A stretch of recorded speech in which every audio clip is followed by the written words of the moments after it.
ಲೊಕೇಶನಿಗೆ ಬಂದಿರಲಿಲ್ಲ. ವ್ಯೂ ಪಾಯಿಂಟಿಂದ ಸ್ವಲ್ಪ ಕೆಳಗಿದೆ ಅಷ್ಟೇ. ಈ ಜಾಗದಿಂದ ವ್ಯೂ ಮಾತ್ರ ತುಂಬ ಚೆನ್ನಾಗಿದೆ.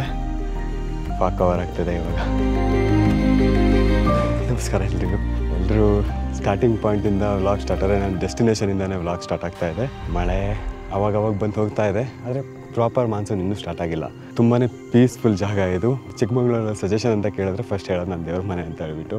ಇಲ್ಲೊಂಥರ ಪಾಸಿಟಿವ್ನೆಸ್ ಇದೆ ಈ ಜಾಗದಲ್ಲಿ. ಈ ಜಾಗದಿಂದನೇ ನನ್ನ ಈ ಸಲ ಮಾನ್ಸೂನ್ ರೇಟ್ ಸ್ಟಾರ್ಟ್ ಆಗುತ್ತೆ. ಬಂದಾಗ ದೇವ್ರ ಮನೆ ಥರನೇ ನೋಡ್ಕೊಳ್ಳಿ ಇದನ್ನ. ಇಲ್ಲಿ ಬಂದುಬಿಟ್ಟು ಗಲೀಜು ಮಾಡೋಗ್ಬೇಡಿ. ಇಷ್ಟು ಚಂದ ಜಾಗ ಗಲೀಜು ಮಾಡೋಕೆ ಹೇಗೆ ಮನಸ್ಸು ಬರುತ್ತೆ.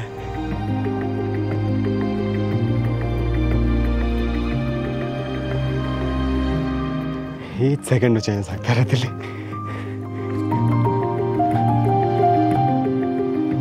ಫುಲ್ಲು ಮಂಚು ತುಂಬ್ಕೊಂಡ್ಬಿಟ್ಟಿದೆ. ನೋಡ್ತಾ ನೋಡ್ತಾ ಮನ್ಸು ಕ್ಲಿಯರ್ ಆಗತ್ತಾಯ್ತಾ, ಮತ್ತೆ ಮನ್ಸು ತುಂಬ್ಕೊಳ್ಳೋದೆ. ಇದನ್ನ ನೋಡ್ತಾ ಬರೋಕ್ಕೆ ಖುಷಿ.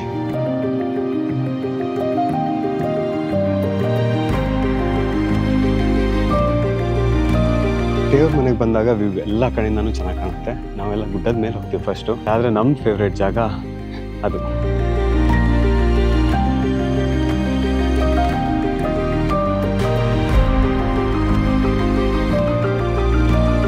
ಇಲ್ಲಿ ಫುಟೇಜ್ ತೆಗಿಯೋದು ಸುಲಭ ಆಗಲ್ಲ.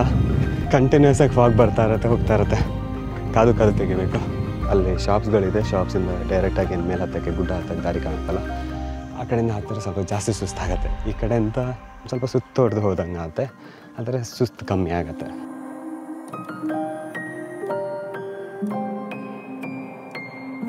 ಸಿಟಿ ಲೈಫ್ ಸ್ಟ್ರೆಸ್ಸಿಂದ ನಿಮ್ಗೊಂದು ಸ್ವಲ್ಪ ನೆಮ್ಮದಿ ಬೇಕು ಅಂತ ಅನ್ಸಿದ್ರೆ ಡೆಫಿನೆಟ್ ಆಗಿ ಈ ಹೋಮ್ ಸ್ಟೇನ ಟ್ರೈ ಮಾಡ್ಬೋದು ನೀವು.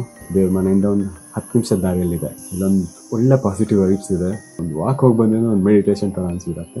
ರುಚಿಯಾದ ಮನೆ ಊಟ ತಿನ್ಕೊಂಡ್ಬಿಟ್ಟು ರಿಲ್ಯಾಕ್ಸ್ಡ್ ಆಗಿ ಹೋಗ್ಬೋದು ಈ ಹೋಮ್ ಸ್ಟೇಗೆ ಬಂದರೆ. ಹೋಮ್ ಸ್ಟೇ ಅಂತೂ ತುಂಬಾನೇ ಚೆನ್ನಾಗಿದೆ. ಕಾಂಟ್ಯಾಕ್ಟ್ ಡೀಟೇಲ್ಸ್ನ ಮೆನ್ಷನ್ ಮಾಡಿರ್ತೀನಿ, ಜೊತೆಗೆ ಹೋಮ್ ಸ್ಟೇ ಪೇಜ್ ನಾನು ಟ್ಯಾಗ್ ಮಾಡಿಟ್ಟಿರ್ತೀನಿ, ಕಾಂಟ್ಯಾಕ್ಟ್ ಮಾಡ್ಬೋದು ಅವ್ರ ಮನೆ. ನನಗೆ ಈ ದಾರಿಯಿಂದ ಬರಬೇಕಾದ್ರೆ ತುಂಬ ನೆನಪಾಗೋದೆ, ನಾನು ಫಸ್ಟ್ ಸಲ ದೇವ್ರ ಮನೆಗೆ ಬಂದಿತ್ತು. ಅವತ್ತು ಸಿಕ್ಕಾಪಟ್ಟೆ ಮಾಡೆ. ಈ ರೋಡಲ್ಲಿ ಹೇಗೆ ಹೋದೆ ಅಂತ ಗೊತ್ತಿಲ್ಲ. ಎಲ್ಲ ಒಂದು ಕಡೆ ಆನೆ ಲದ್ದಿ ಇತ್ತು, ಮೀಟ್ರ್ ಆಫ್ ಆಗಿಬಿಟ್ಟಿತ್ತು. ಚಿಕ್ಕಮಗಳೂರಿಗೆ ಮತ್ತೆ ಬರೋದು ಇನ್ನೂ ಜೋರಾಗಿ ಮಳೆ ಸ್ಟಾರ್ಟ್ ಆದಾಗ ಸೀದಾ ಇಲ್ಲಿಂದ ಶೆಟ್ಟಿಹಳ್ಳಿಗೆ ಹೋಗೋಣ. ಹೆಚ್ಚು ಕಮ್ಮಿ ಒಂದು 61 ಕಿಲೋಮೀಟರ್ ಆಗುತ್ತೆ. ಅಲ್ಲಿಂದ ಆಮೇಲೆ ಬೆಂಗಳೂರು ಹೋದರೆ ಆಯಿತು.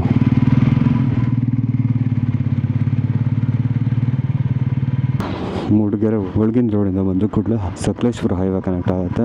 ಸಕಲೇಶ್ಪುರ ಹೈವೇಲಿ ಒಂದು ಸ್ವಲ್ಪ ದೂರದಲ್ಲಿ ಮತ್ತೆ ರೈಟ್ ತೊಗೊಳ್ಬೇಕು. ಇದು ಶೆಟ್ಟಿಹಳ್ಳಿ ಕಡೆಗೆ ಶಾರ್ಟ್ಕಟ್ ಅಂತ ಒಂದು ರೋಡ್ ತೋರಿಸಿದ್ರು, ಅದರಲ್ಲಿ ಹೋಗ್ತಾ ಇದ್ದೀನಿ. ನೋಡೋಣ, ಇಲ್ಲೆಲ್ಲ ಸ್ಕೂಲ್ ಬರುತ್ತೆ. ಅಲ್ಲಿ ಲೆಫ್ಟ್ ಅಂದರು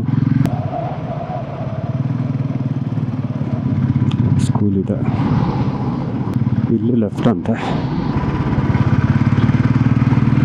ರೋಡ್ ಚೆನ್ನಾಗಿದೆ, ಫಸ್ಟ್ ಕ್ಲಾಸ್ ಆಗಿದೆ ರೋಡ್ ಅಂದರು. ಫಸ್ಟ್ ಕ್ಲಾಸ್ ಆಗಿದೆ. IB ಬರುತ್ತಂತೆ, ಅಲ್ಲಿ ಬಲಕ್ಕೆ IB ತನಕ ಹೋಗೋಣ. ಗೂಗಲ್ ಮ್ಯಾಪ್ ಏನು ತೋರಿಸುತ್ತೆ, ಅಲ್ಲಿಂದ ಡಿಸ್ಟೆನ್ಸ್ ಜಾಸ್ತಿ ಆಗುತ್ತೆ ಅಂತ ಹೇಳ್ಬಿಟ್ಟು ಈ ಕಡೆ ಸಜೆಸ್ಟ್ ಮಾಡಿದ್ರು. ಹೈವೇ ಸಿಗುತ್ತೆ ಬಲಕ್ಕೆ ಅಂತಿದ್ದು, IB ಅಲ್ಲ. ಓಕೆ, ಇದೆ ಹೈವೇ.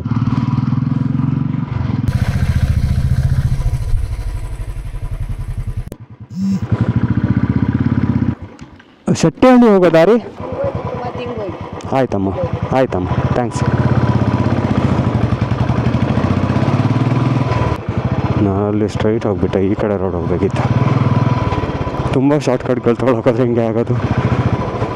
ದಾರಿ ಇದೆ, 200-300 ಮೀಟ್ರ್ ದಾರಿ ಚೆನ್ನಾಗಿಲ್ಲ. ಇದಿಷ್ಟೇ ದಾರಿ ಚೆನ್ನಾಗಿಲ್ಲ. ರೋಡ್ ಆಗ್ತಾ ಇದೆ ಇಲ್ಲಿ.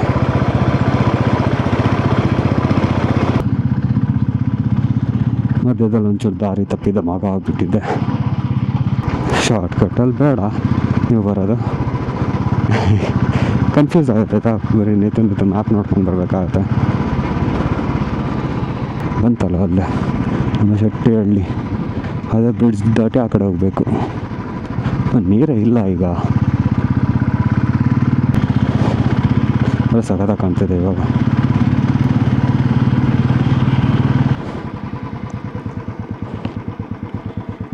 ಆ ಕಡೆ ಒಂದು ಡ್ಯಾಮ್ ಬೇರೆ ಇದೆ, ಅಲ್ಲೊಂದು ಡ್ಯಾಮ್ ಕಾಣುತ್ತೆ. ಜನ ಜಾತ್ರೆ ಇದೆ ಬೇರೆ ಇಲ್ಲಿ.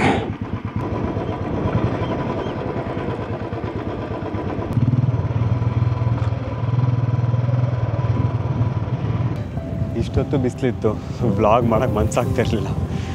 ಒಂದು ರಾಶಿ ಜನ ಬೇರೆ ಇದ್ದಾರಾ. ಇಲ್ಲಿ ಕುತ್ಕೊಂಡ್ಬಿಟ್ರೆ ತಣ್ಣ ಗಾಳಿ ಬರ್ತಾ ಇರತ್ತೆ, ಹಸಿರಾಗಿದೆಯಾ, ಖುಷಿ ಆಗುತ್ತೆ ನೋಡೋಕ್ಕೆ. ಇಲ್ಲಿ ಬೆಂಗಳೂರಿಂದ 200 ಕಿಲೋಮೀಟರ್ ಆಗುತ್ತೆ. ನೀವೇನಾದರೂ ಹಾಸನಿಗೆ ಬಂದರೆ ಇಲ್ಲ ಸಕಲೇಶ್ಪುರದ ಕಡೆ ಹೋಗ್ತಾ ಇದ್ದರೆ ಶೆಟ್ಟಿಹಳ್ಳಿ ಚರ್ಚಿಗೆ ವಿಸಿಟ್ ಮಾಡ್ಬೋದು. ಚೆನ್ನಾಗಿದೆ, ಮಸ್ಟ್ ವಿಸಿಟ್ ಅಂತ ಏನು ಹೇಳಲ್ಲ. ನೀರು ಜಾಸ್ತಿ ಇದ್ದಾಗ ಇನ್ನೊಂದು ಸ್ವಲ್ಪ ಚೆನ್ನಾಗಿ ಕಾಣುತ್ತೆ. ಇದು ಫೇಮಸ್ ಬೈಕರ್ಸ್ ಡೆಸ್ಟಿನೇಷನ್ ಅಂತ ಹೇಳ್ತೀನಿ, ಯಾಕಂದರೆ ನನಗೂ ಗೊತ್ತಾಗಿರೋದು ಅದರಿಂದ. ಒಂದಷ್ಟು ಬೈಕರ್ಸ್ ಥ್ರೂನೇ ಗೊತ್ತಾಗಿದ್ದಿತ್ತು. ಫೋಟೋಗ್ರಫಿಗೆ ಮಾತ್ರ ಸಖತ್ತಾಗಿದೆ ಈ ಜಾಗ.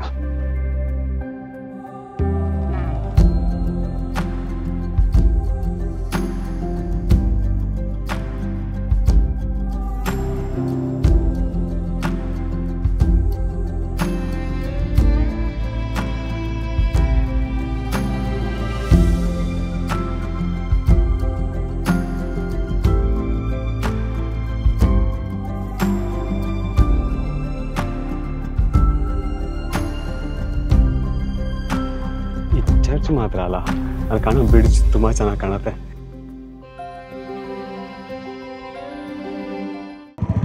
ಮಳೆ ಬರೋ ರೀತಿ ಇದೆ. ಪ್ರಾಬ್ಲಮ್ ಒಂದು ರೈನ್ ಜಾಕೆಟ್ ಹಾಕೊಂಡಿಲ್ಲ. ಒಂದೇ ಸಲ ಮಳೆ ಬಂತು ಅಂದರೆ ಫುಲ್ ತಂದಿನೇ ದೊಡ್ಡ ಮೋಡಗಳಿದೆ.